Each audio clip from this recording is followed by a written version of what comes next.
ევროკავშირის საქართველოსთან დიპლომატიური პასპორტების ფლობელებისთვის უვიზო რეჟიმის გასაუქმებლად ემზადება. რიგითი მოქალაქეები შენგენის ზონაში მოგზაურობას კვლავაც ვიზის გარეშე შეძლებენ, თუმცა დიპლომატიური პასპორტების ფლობელები და ოფიციალური პირები უახლოეს მომავალში ვეღარ ისარგებლებენ იგივე პრივილეგიებით. საკითხს ხვალ ელჩების დონეზე განხილავენ. განცხადება დღეს ევროკომისიაში გაკეთდა.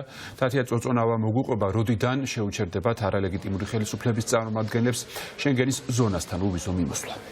პირველი სანქციების გადაწყვეტილება უკვე არსებობს ევროკავშირში, მიუხედავად იმისა, რომ უნგრეთი და სლოვაკეთი ცდილობდნენ ვეტოს დადებას ამ გადაწყვეტილებისთვის, კვალიფიციური უმრავლესობის პოზიცია არსებობს უკვე და მეტიც უნგრეთის და სლოვაკეთის გარდა 25-ვე სახელმწიფო თანხმდება იმაზე, რომ ქართული ოცნების რუსული პოლიტიკის წინააღმდეგ კონკრეტული ნაბიჯებია საჭირო და შესაბამისად უკვე ევროკომისიამ წარადგინა ოფიციალურად წინადადება, ბრიფინგიც ჩატარდა ევროკომისიაში და პრესპიკერებმა გაახმოვანეს უფრო მეტი დეტალი გადაწყვეტილების შესახებ. ხვალ უკვე ევროკავშირის წევრი ქვეყნების ელჩები იმსჯელებენ ამ გადაწყვეტილებაზე და უკვე თვის ბოლოს ევროკავშირის საგარეო საქმეთა მინისტრები საბოლოოდ დაამტკიცებენ გადაწყვეტილებას და თებერვლიდან უკვე ქართული ოცნების წარმომადგენლები, უბრალოდ დიპლომატიური პასპორტების და სამსახურეობრივი პასპორტების მქონე პირები ევროკავშირის ტერიტორიაზე შენგენის ზონაში ვეღარ შევლენ უვიზოდ და ვიზის მოთხოვნის შემთხვევაშიც მათთვის არ იქნება რაიმე გამარტივებული პროცესი, მათ თვეებიც კი მოუწევთ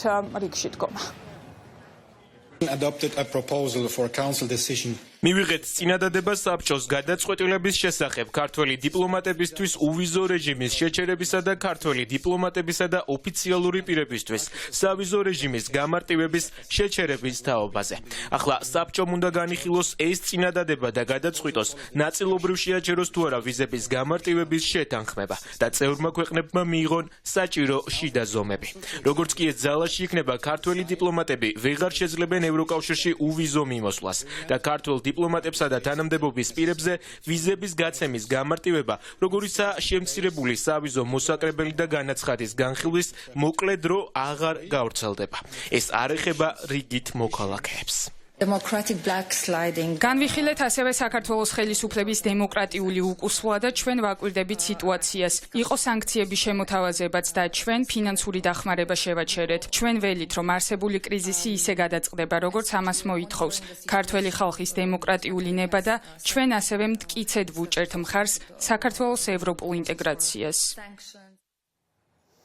16 დეკემბერს ხდომაზე ასევე წარდგენილი იყო პერსონალური სანქციებით ქართული ოცნების რეჟიმის ლიდერების წინააღმდეგ, თუმცა ამ შემთხვევაში სრული უმრავლესობის მხარდაჭერა იყო საჭირო და უნგრეთმა და სლოვაკეთმა ვეტო დაადეს ამ ინიციატივას. ამის შემდგომ უკვე გეგმა B-ზე გადავიდა უკვე ევროკავშირის წევრი ქვეყნები და ისინი აპირებენ ეროვნულ დონეზე სანქციების დაწესებას. ჩვენ ასეთი სანქციები და შეზღუდვები ვნახეთ უკვე ბალტიისპირეთის ქვეყნების მხრიდან და ქართული ოცნების წარმომადგენლები მათ ტერიტორიაზე პერსონა ნონ გრატად არიან გამოცხადებული და ვეღარ შევნენ ბალტიისპირეთის ქვეყნებში. ასევე ახალი წლის ღამეს 31 დეკემბერს გერმანიამ დაუწესა 9 მაღალჩინოსანს სავიზო შეზღუდვები, რაც ასევე ნიშნავს იმას, რომ ეს კონკრეტული პირები ვეღარ შევლენ გერმანიის ტერიტორიაზე, თუმცა ჯერჯერობით უცნობია ვინ არიან ეს ადამიანები და ამ სანქციების გაზიარებას ასევე როგორც უკვე ვიცით აპირებენ ვაიმარის სამკუთხედის დანარჩენი ორი ქვეყანა, საფრანგეთი და პოლონეთი.